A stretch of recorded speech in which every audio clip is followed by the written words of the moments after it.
शंकर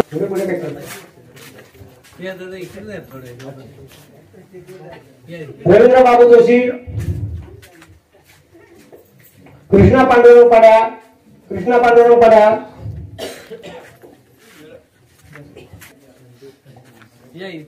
उमेश सुरेश आदावडे, दीपक सकाराम पड्या, अनंत रघुनाथ पड्या, सचिन कृष्णा पड्या, अनिकेत आनंद पड्या, भूपेश रमाकांत पड्या, विजय शिवराम जोशी, प्रकाश बाबू जोशी, अनंत बाबा जोशी, सुनील बाबू जोशी,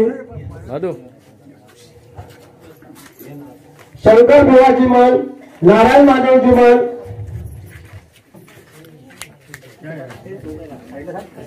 दत्ताजी बाबाजी जयडेकर, पांडुरंग बाबूजी मन, सकाराम बाबूजी मन, लक्ष्मण बाबूजी मन,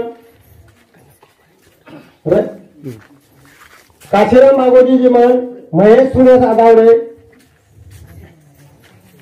रोशन रमाकांत पड्या, शांताराम गराम पड्या, रमेश आबा सुतार, सचिन संजय जोशी,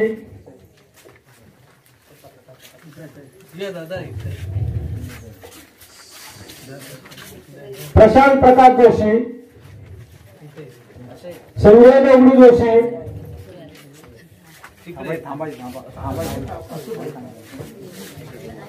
तसेच रवींद्र कातोडे, स्वयंदेव रवींद्र कातोडे, संदीप पारेकर,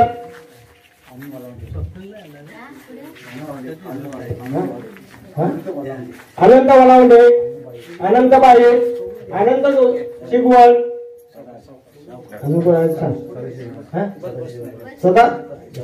सदाशिवजी जयराम,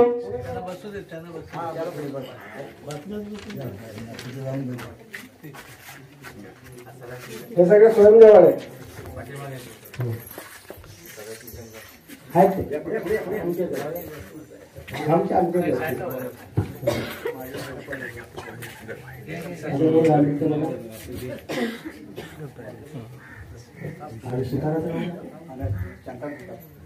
शांतारामजी केसरी,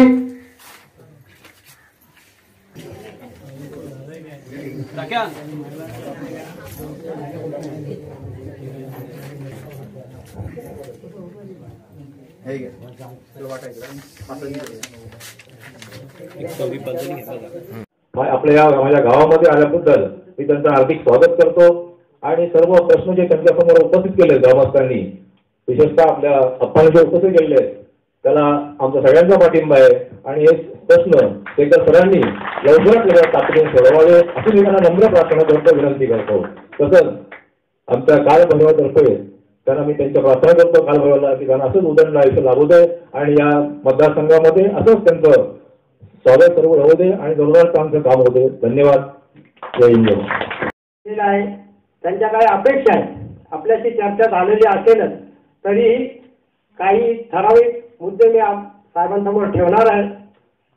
अर्थात साहेब असंही मी म्हणणार नाही की आम्ही आता एवढी गेल्या 11-12 वर्षाची कामं राहिले ती लगेच करा असं म्हणणार नाही, पण त्याच्यातून एवढी जे आहे आमचे कार्यकर्ते इथे आपल्या त्यांना काहीतरी आश्वासन किंवा काहीतरी दिसण्यासाठी आपण आशीर्वाद द्याल याबद्दल मला शंका नाही.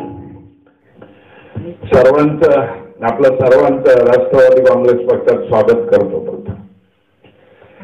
कारण का आतापर्यंत जे प्रवेश झाले त्यामध्ये युवक वर्गाचा भरणा जास्त असायचा. अख्ख्या तालुक्यामध्ये प्रवेशाचा कार्यक्रम चालू आहे. प्रत्येक जिल्हा परिषद गटामध्ये राष्ट्रवादी काँग्रेसमध्ये भरती चालू आहे आणि ते स्वतःच्या मनानं लोक येत आहेत. पण आजचा जो पक्ष प्रवेश सोहळा जर पाहिला तर यामध्ये युवक आहेतच, भरपूर प्रमाणात महिला भगिनी आहेत आणि मला वाटतं 70-80 वर्षाचे ज्येष्ठ पण आहेत. म्हणजे आजचा सोहळा हा इतर सोहळ्यांच्या मानाने जरा वेगळा आहे. आपण सर्वजण राष्ट्रवादी काँग्रेस पक्षात प्रवेश केलेला आहे. आपली कुठेही निराशा होणार नाही याची काळजी आमदार साहेबांनी आम्ही घेऊ. आपल्या वाडीतील प्रमुख रमाकांत पड्याळ, किसन पड्याळ, अशोक शिगवण, वसंतराव जिमण, विठ्ठल शिगवण, संदीपजी गोरिवले, आनंद जिमण, शंकर जोशी, शिवराम जोशी, सदाशिव जंगम, नारायण सकपाळ, रवींद्र जोशी, रवींद्र पड्याळ, मोहन पड्याळ, काशीनाथ जिमण, रवींद्र जिमण, संजय गोरिवले, उमेश अदावडे, विठ्ठल बोवड, रुपेश जोशी, रुपेश पड्याळ आणि माझ्या सगळ्या भगिनी, सर्व बंधू, छोटे युवक देखील आहेत, तर सगळ्यांना मनापासून नमस्कार करतो. सुरुवातीलाच मी काँग्रेस पक्षामध्ये अत्यंत मनापासून स्वागत करतो, कारण आपण आमच्या सगळ्यांवर विश्वास ठेवून आज राष्ट्रवादी काँग्रेसमध्ये प्रवेश करण्याचं ठरवलं. आपणचा सारखा आग्रह होता की तारीख द्या, तारीख द्या, तारीख द्या. शेवटी एक दिवस आप्पा कंटाळून म्हणाले, तुम्हाला काय हे नाही काय, म्हणजे कोण काय सांगतो म्हणून येत नाही की काय. आणि मग त्याच दिवशी मी त्यांना सांगितलं नाही, उद्याच्या 2 दिवसापूर्वी काही झालं ते आज येतो. म्हणजे आम्ही त्या भागात होतो तिकडून इथं आता तेवढ्यासाठी आलं आणि परत बोर्डीला संध्याकाळच्या कार्यक्रमाला जायचं. का आपणची पोटतिडीक सातत्याने असते. कुठचंही काम एखादं असो, निवडणुकीच्या काळात असो किंवा कधी असो, आपण सातत्याने एखादा विषय घेतला की पाठपुरावा करत असतो. त्यामुळे त्याचबरोबर प्रवेशासाठी दिनेश आणि आमच्या स्वप्नीलने देखील सातत्याने प्रयत्न केलेले आहेत की तुम्ही त्यांच्याकडे जायचं होतं, ते तुमच्याकडे येत होते, एकमेकांना विश्वासाचा हात दाखवत होते आणि त्याचाच परिपाक म्हणून मोठ्या संख्येने महिला भगिनी पण आपण सर्वजण वडीलधारे असतील, जसं जयंत शेटने सांगितलं की वडीलधारे आहेत, तरुण मित्र आहेत, महिला भगिनी आहेत, अशा मोठ्या संख्येने आज प्रवेश केला. मी आजच्या दिवशी मी दादा किंवा जयंत शेठ असेल, स्वप्नील असेल, दिनेश असेल, प्रकाशजी असतील, या सगळ्यांच्या वतीने एवढंच सांगेन की जो तुम्ही आज आमच्यावर विश्वास दाखवला त्या विश्वासाला कुठेही टळलं जाणार नाही याची काळजी आम्ही मनात घेतो. जे आज आमचं स्वागत केलं, आपुलकी दाखवली, प्रेम दिलं, ते प्रेम निश्चित वाढेल कसं याचीच काळजी आम्ही मनापासून घेण्याचा प्रयत्न करतो. पण गेले 10-12 वर्ष सातत्याने पाठीशी असून काही कामं जरी झाली नसली तर फक्त मला तुम्हाला एवढंच सांगायचं की 1 वर्षभरचा अवधी द्या सगळ्या कामाला परत. तर असं नाही की जादूची गांडी इथं फिरवली की लगेच उद्याच्या उद्या सगळी कामं होतील अशी अपेक्षा करू नका. कारण जयंत शेठने सांगितलं ती वस्तुस्थिती आहे. निवडून आल्यानंतर लगेचच्या लगेच करोना आला, मग वादळ आलं, तोक्ते वादळ आलं, महापूर आला, आपल्या इथल्या गर्दी कोसळल्या, अनेक घरं आज उद्ध्वस्त होतात की अशी परिस्थिती वेगवेगळ्या भागातून आपल्या भागात देखील आली. आणि मग हे सगळं काम करत असताना प्रामुख्याने सरकारचा निधी ह्या कामाकडे कुठेतरी होत गेला. चिपळूणची परिस्थिती बघितली, खेळडी बघितलं, दळवटणा बघितलं की अनेक घरं 90% घरं पाण्याखाली होती. आणि मग प्रचंड नुकसान या सगळ्यामध्ये झाल्यानंतर यांना उभं करणं हे पहिलं काम होतं. आज चिपळूणमध्ये कुठेही महार किंवा पुऱ्या महाराष्ट्रातली मशिनरी चिपळूणमध्ये आले आणि पूर्ण गाळ काढण्याचं काम चिपळूण असेल किंवा खेळडीसारख्या भागामध्ये सुरुवात झाली. शासनाच्या माध्यमातून हे काम शक्य नव्हतं म्हणून आपण नामच्या मदतीने पुढाकार घेतला. आणि मग पुढाकार नुसता घेऊन चालत नाही, ते त्याला मदतही करावी लागते. काल परवापर्यंत डॉक्टरसाठी देखील आम्ही अनेक लोकांना गाठून त्यांना तिथं मदत उभी केली. ते लोक एवढे येतात तेव्हा त्यांना जेवणा खाण्याचा खर्च करावा लागतो. मग सुरुवात तर आपण करावी लागते. 2-3 आठवड्याची सुरुवात आज जयंत शेठच्या गाळ्यात घातली. असे एक गाठत ही कामं हळूहळू टप्प्याटप्प्याने निश्चितपणे होणार. आपल्या भागाचा विचार केला तर दादरचे दोन्ही पूल निकृष्ट होऊन आज मोडतात की उद्या मोडतात अशी परिस्थिती होती. स्वप्नील आणि दिनेश एवढे पाठी होते की कुठेतरी हे झालं नाही तर आमचा सगळा संपर्क तुटेल आणि मग कुठून तरी असं वालोटी मार्गे किंवा जसं मधल्या काळात आपण येत होतो. ते दोन्ही पूल आपण 3.25 कोटीचे मंजूर करून घेतले. पुढचे 2 पूल आपण त्याच पद्धतीने मंजूर केले आणि हा नांदिवसाचा पूल देखील वाहून गेला होता. पण गेल्या वर्षी आमच्या लक्षात होतं की हा पूल कदाचित वाहून जाईल म्हणून अजितदादांच्या माध्यमातून त्यांच्या पुढाकाराने हा पूल आपण बजेटमध्ये समाविष्ट केला म्हणून आता 2 महिन्यात तो पूल होऊ शकला नाही, तर पुढचं वर्ष या सगळ्यासाठी आहे. त्यामुळे हे मोठे प्रश्न त्या पद्धतीने सोडवायचा प्रयत्न चालूच आहे, आताही आहे, पुढेही आहे. जसं इकडे स्वप्नीलच्याकडे जाताना मला वाटतं तिवरे आणि मधल्या त्या आकलेच्या भागातली सगळी दरड कोसळली रस्त्याची, आणि तिथे ह्या वेळच्या बजेटमध्ये देखील 1.5 कोटीच्या 2 गॅबिन वॉल तिथल्या खास बाब म्हणून दादांकडून आपण पूर्ण केला, तर म्हणून तो पुढच्या वर्षी पावसात रस्ता चालू राहणार. हे सगळं करत असताना पाण्याची खऱ्या अर्थाने गरज ओळखून ओवळी आणि नांदिवसाची दोन्ही धरणांची कामं बंद पडली होती, ती देखील चालू करून आज जवळजवळ एखाद्या वर्षात पाणी साठण्यापर्यंत काम तिथपर्यंत पूर्ण झालंय आणि दोन्ही धरणात पाणी पूर्णपणे साठेल, जेणेकरून मला माहित नाही नांदिवसाचं पाणी इथे येईल की नाही शंका वाटते, पण ओळीचं पाणी ह्या नदीकडून बहुतेक जाईल. कॅनलला वेळ जाईल, निदान सर्जात साठवल्यानंतर खाली का तो नदीला पाणी आलं ते बरंचसं अंशी आपल्या गुराढोरांना की आपल्याकडे शाश्वत पाणी येण्याचा त्या माध्यमातून उपयोग होत असतो. आपण अनेक कामं सांगितलेली, नक्की आपण टप्प्याटप्प्यांची करण्याचा माझा मानस असेल. मुख्यमंत्री सडक योजनेचे आता या राज्याचे मुख्यमंत्री उपमुख्यमंत्री यांच्या माध्यमातून आज जवळजवळ 10,000 किलोमीटरचे 3 वर्षात रस्ते घ्यायचे. यंदा आपल्याला काही ना काही टार्गेट देतील, त्यावेळी हा मुख्यमंत्री सडक योजनात जर तुम्ही कुठं गटार आणि रस्त्याला जर जागा आडवं झाली नाही तर पूर्णपणे रस्ता त्यामध्ये घेता येईल. आता सुद्धा माने साहेबांना पाठवून आपण सर्वेक्षण आणि त्याचा क्रम कसा पुढे लागेल, कारण शाळा मला वाटतं तिकडे आहे, त्यामुळे शाळा हॉस्पिटल असं काही दाखवून त्याचा क्रम आपल्याला पुढे कसा आणताय याचा विचार नक्की करू. पाखाडीचा शब्द तर मी तुम्हाला आज देतो, उद्या पत्र देतो, लगेचच्या लगेच इस्टिमेट करून ती पाखाडी आपण पूर्ण करू. वाढीतली राहिलेली रस्त्याचे जे प्रश्न आहेत ते लगेच खोटं अगदी सांगायला काय नाही मी की उद्याच्या उद्या होणार आहे, कारण आता मार्चचं सगळं संपलेलं आहे. मार्च संपल्यानंतर कुठं ना कुठं जिल्हा नियोजन असेल, डोंगरी विकास असेल, त्याच्या अंतर्भूत असेल, कुठं ना कुठं तो रस्ता 100% पुरा करू. थोडासा अवधी रस्त्यासाठी द्या. अंगणवाडी आहे ती देखील डोंगरीमध्ये बसवून टाकू आपण.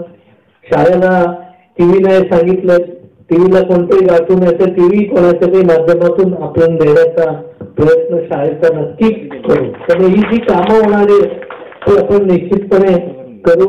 दुसरा प्रश्न, जलजीवन अंतर्गत आपल्या वाड्या का समाविष्ट झाल्या नाहीत मला माहित नाही आता लगेचच्या लगेच, पण सोमवारी रियाल त्यावेळी आपण त्या जोशीला त्यांचा मॅडमला बोलवून घेऊ आणि ह्या वाड्या कुठच्या वाड्या समाविष्ट व्हायच्यात, कुठच्या नाहीत त्या समाविष्ट करण्याचं काम देखील लवकरात लवकर करू. कारण परवाच्याच दिवशी मागच्या आठवड्यात संजय बनसोडेच्या दालनांमध्ये ही सगळी आपली जिल्ह्याचे, राज्याचे सेक्रेटरी, त्याचे संचालक, त्या सगळ्यांची एकत्रित मिटिंग होऊन आराखड्या व्यतिरिक्त पण लागणारे पैसे पूर्णपणे देण्याचे जिल्ह्यासाठी त्यांनी मान्य केले. म्हणजे 25 लाखाचा आराखडा असल्याने आज 50 लाख लागत असले योजनेला, तरी देखील ती आपल्याला पुरं करायचा प्रयत्न करणार आहोत आपण. नक्की ती कामं होईल. या अतिवृष्टीच्या ह्याच्यामध्ये आपण जिल्हा परिषदेच्या माध्यमातून ही सगळी कामं सुचवली होती, परंतु तिथं आपला प्रतिनिधी नाही, जिल्हा परिषदेला नाही, पंचायत समितीला नाही, त्यामुळे थोड्याशा अडचणी तिथल्या जरी आल्या मुळे आपली योजना दुरुस्तीमध्ये जरी समाविष्ट कदाचित खाजगी असल्याचा तो सोडो. तर तुम्हाला सगळ्यांना माहिती आहे, तुम्हालाही अप्पा माहिती आहे, विशेषतः इथं ज्यावेळी गावठांची योजना होती आणि दुरुस्तीचा प्रश्न आला होता, तर दुरुस्तीचा प्रश्न आला असताना एवढी मोठी योजना उलटी सुलट्या पद्धतीत होत नव्हती, तर आपण तिथं तातडीने स्वतःचे पैसे घालून ती गावठांची योजना केली. त्याच्यामुळे मला वाटतं स्वयंदेवकडे थोडं पाणी त्याच्या माध्यमातून जात असेल, ती जर दुरुस्त केली नसती तर पूर्ण गावठांना पाण्याचा प्रश्न आपला राहिला असता. त्यामुळे ती योजना देखील आपण त्या पद्धतीने पुरी करून जलजीवनच्या अंतर्गत करू. बोरवेलचा प्रश्न कशा सोडवायचा तो माझ्यावर सोडा, तोही आपण यंदा पावसापूर्वी करू. मुख्य रस्ता लगेच होईल याची गॅरंटी मी देत नाही, जो सांगितलं, फक्त मी तो बसवी, यंदा बसवी, कदाचित ऑक्टोबरमध्ये तो काम त्याचं होईल. ही वस्तुस्थिती लक्षात घ्या. नंतर मे महिन्यात म्हणायला आलो की काय रस्ता करायचा, तो बोलला मुख्य तो केलाच नाही. कारण मार्च नंतर आम्ही सुचवणार, त्याच्यानंतर इस्टिमेट होणार, त्याच्यानंतर ती प्रोसिजर होते, त्याच्यानंतर टेंडरला येतं आणि तोपर्यंत पावसाळा येतो आणि मग पावसात केला तर तो पावसातच वाहून जातो. ही सगळी लक्षात घ्या. ही कामं तुमची एखादा 7-8 महिन्या 8 ते 10 महिन्याचा अवधी द्या. त्यात ही छोटी मोठी कामं तुमची जी राहिलेली आहेत ती सगळी पूर्ण करायची जबाबदारी मंजुरी मिळेल. फक्त काम एखादं मागं पुढे होईल एवढाच त्यातला विषय हा समजून घ्या. 10 वर्ष वाट बघितली, 10, 12, 13. मी फक्त तुम्हाला 1 वर्षाची मुदत आता मागतो. त्यामुळे ही सगळी कामं आपण त्या टप्प्यात निश्चितपणे पुरी करू. हे सगळं करून घ्यायचं काम आहे. दिनेश आहे, स्वप्नील आहे, या जोडीचे आहे, त्यांचे सातत्याने पाठपुरावा करून ही कामं पुरी करून घेतील. जी आलीच नाही त्याचं काय झालंय काय नाही सोमवारी आपण नक्की बघू. हा जर कागद मला जर काल दिला असतात तर सकाळी वगैरे त्यांना आम्ही बोलवून सगळे विषय हाती लावून काय काय करून घेतलं असतं. दुसरा तातडीचं काम आपण लगेच पुरं करतो. ही अतिवृष्टीत नादुरुस्त झालेलं काम का मंजूर होऊन आलं नाही किंवा काय अडचण झाले किंवा कशा पद्धतीने करायचं ते सोमवारी आपण बघू. स्मशानशेड नक्की जनसुविधातून आपण देऊ. तुमची ग्रामपंचायत पण सावली जे एक स्पेशल केस म्हणून आपण मंजुरीला टाकले. मी आता मंजूर झाले असं सांगणार नाही, कारण पहिल्या टप्प्यात आता पिंपरीची आमची झाले. आता रुपेश तिथं असल्यामुळे त्याच्या गावाची नाही झाली तर त्याची गावात काय राहत नाही म्हणून त्याची एक घेतले नाहीला जर तरी घ्यायची नव्हती कारण सरकार म्हणणार मीच केले आपण सगळं करून. दुसरी तिसरी गाड्याची दुरुस्तीला गेले. पिंपरी बुद्रुकची घेतले. मानकी आहे आणि तिकडची वाशी आणि नांदलज म्हणून गाव आहे. त्या ठिकाणच्या 5 ग्रामपंचायतीला 15-15 लाख रुपयाचा निधी आपण राज्य सरकारच्या माध्यमातून दिलाय. आणि 6वी आपण जी ऍडिशनल आहे ती नांदिवशी आहे, 7वी मिरजोळी. ह्या 2 साठी आता मी सगळं रुटीन झालं की त्याच्याबद्दल प्रयत्न करणार. त्यामुळे ही सगळी कामं 100% जरी झाली नाही ती 90% ती पूर्ण करण्याचा मी जयंत दादा आमच्या सगळ्यांच्या माध्यमातून आपण निश्चित पूर्ण करण्याचा आम्ही प्रयत्न करणार आहोत. थोडासा विश्वास ठेवा. शब्द आम्ही देतानाही जपून देतो. जे काम होणार आहे तेच होईल सांगतो. त्यामुळे जे सांगितलेलं आहे त्यामध्ये जराही काय होणार नाही. आप्पा या मंडळीने आपल्यावर विश्वास दाखवले, त्यामुळे तो विश्वास सार्थ करायचा. जसं आज प्रेमाची शाल पांघरली, ते शाल पांघरत असताना आमची कर्तव्य आहे. आम्हालाही त्याच्यातनं उतराई होण्याची त्या पद्धतीने करायचंय. त्यामुळे इथून पुढच्या काळात आपण सगळ्यांनी एक दिलाने एक जिन्सीपणे ठामपणे विश्वासाने येणाऱ्या पंचायत समिती असतील, येणाऱ्या जिल्हा परिषद असतील, याच्यामध्येही तेवढ्याच ताकदीने तुम्ही पाठीशी राहणं गरजेचं आहे. कारण नुसतं मी एकटा निवडून आलो तर एवढ्या सगळ्या ठिकाणी पुरं पडणं एवढं सोपं काम नाही. पंचायत समितीचा इथला सदस्य आपला आला, जिल्हा परिषदेचा सदस्य आला तर काही कामं टप्प्याटप्प्याने त्याच्या माध्यमातून तिथं पूर्ण केली जाऊ शकतात. त्यामुळे तिथेही तुम्ही ठाम पाठीशी राहा. बाकीची कामं करण्याची जबाबदारी आमच्यावर सोडा. जेवढं काम करता येईल तेवढं करू. ही दोन्ही धरणं झाली की थोडस शेती आणि पूरक हळद लागवड असेल, इतर काही लागवड आहेत, काही गोष्टी आपल्याला नव्याने कराव्या लागतील. त्यासाठी तुम्ही पुढाकार घ्या. महिलांच्या आरोग्यापासून मुलांच्या शिक्षणापर्यंत देखील ह्या सगळ्या प्रक्रियेचे उपक्रम सातत्याने आपण राबवूया. नांदिवसे हे गाव मला वाटतं मतदारसंघातलं ह्या टोकातलं शेवटचं गाव. त्यामुळे शेवटचं गाव असल्यामुळे थोडं येणं जाणं जरी कमी झालं असलं तरी तुम्ही कधीही बोलवा. सातत्याने ही कामं करण्यासाठी आम्ही सगळे बांधील आहोत. आणि ते नुसतं एखादी पाकळीपुरता मर्यादित न राहता इथली एखादी मुलगी असेल, एखादा मुलगा असेल, पुढे जरी उच्च शिक्षणात करता त्याला जर पुढे जायचं असेल तर त्यालाही लागेल ती मदत करून पुढे नेण्याचं काम देखील आम्ही सगळं मिळून निश्चित करू. पुन्हा एकदा सगळ्यांना ज्यांनी ज्यांनी प्रवेश केलाय त्या सगळ्यांना मनापासून धन्यवाद देतो. आदरणीय पवार साहेब असतील, आदरणीय अजितदादा असतील, आदरणीय जयंत पाटील असतील, सुनील तटकरे साहेब असतील, या आपल्या संपर्क आदिती तटकरे असतील, ह्या सगळ्यांवर विश्वास ठेवून आपण पक्षात आज प्रवेश करताय. पक्षात असं कधी होणार नाही की हा जुना आहे हा नवा आहे. जे आहेत त्यांना सगळ्यांना एकत्रितपणे घेऊन एक चांगलं काम करूया एवढंच आजच्या दिवशी तुम्हाला सगळ्यांना नम्रतापूर्वक सांगतो.